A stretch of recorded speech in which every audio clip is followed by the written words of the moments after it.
আমরা এমন নেতা আমাদের পাশে রাখবো না যেই নেতা ইনসাফের কথা বলে মেলে গিয়ে আবার টাকা খাবে।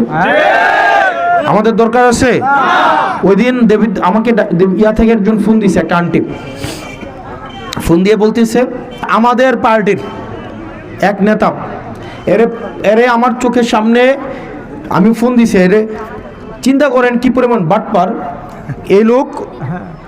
হাজব্যান্ড ওয়াইফের মধ্যে ঝামেলা হয়েছে, হাজব্যান্ড ওয়াইফ ঝামেলা হয় না তো, এটা তো হয়ই স্বাভাবিক। এটা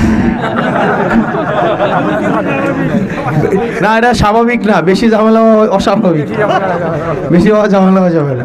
হাজব্যান্ড ওয়াইফের সাথে ঝামেলা হয়েছে, তো ঝামেলা হওয়ার পরে দেখা গেছে ওয়াইফ বাপের বাড়ি চলে গেছে। তো বাপের বাড়ি গেছে 2 দিন 4 দিন 5 দিন 1 সপ্তাহ পরে তো আবার ফিরে আসবেই, তাই না? জামাই আবার প্রয়োজনে যাবে, শ্বশুর বাড়ির সাথে কথা বলবে। এক বাটপার কি করছে, ওই মেয়ের বাড়ির সে হচ্ছে চাচা হয় বা ভাতিজা হয়, সে আমাদের পার্টি করে, সে খোঁজ নিয়ে ওই জামাইয়ের বাড়িতে গেছে। জামাইয়ের বাড়িতে গিয়ে জামাইয়ের লোকে কন্ট্যাক্ট করছে যে 1 লাখ টাকা দিয়ে দাও, বউ ছেড়ে দাও। মিলমিশ করে ফেলছে, কইরা ওই বউ জানেও না, সে জামাইয়ের লোকে ডিভোর্স দিয়া বাইতে কইতেছে বউরে, মহিলারে বলতেছে তোমার আর জামাইয়ের বাড়ি যাওয়ার লাগবে না, তোমার ডিভোর্স হয়ে গেছে গা, এই 50,000 টাকা আর 50 আবার।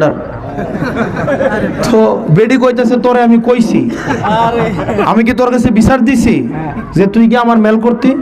আমার জামাইয়ের লোকে ঝামেলা হইছে, হইলো 5 দিন, নাইলে 10 দিন, নাইলে 15 দিন, আইটা তো আমিও বুঝলাম, তাই না? আমার দরকার আছে তুই যাও না। তা আমাদের সমাজে এই ধরনের মানুষ আছে না? আছে কি না?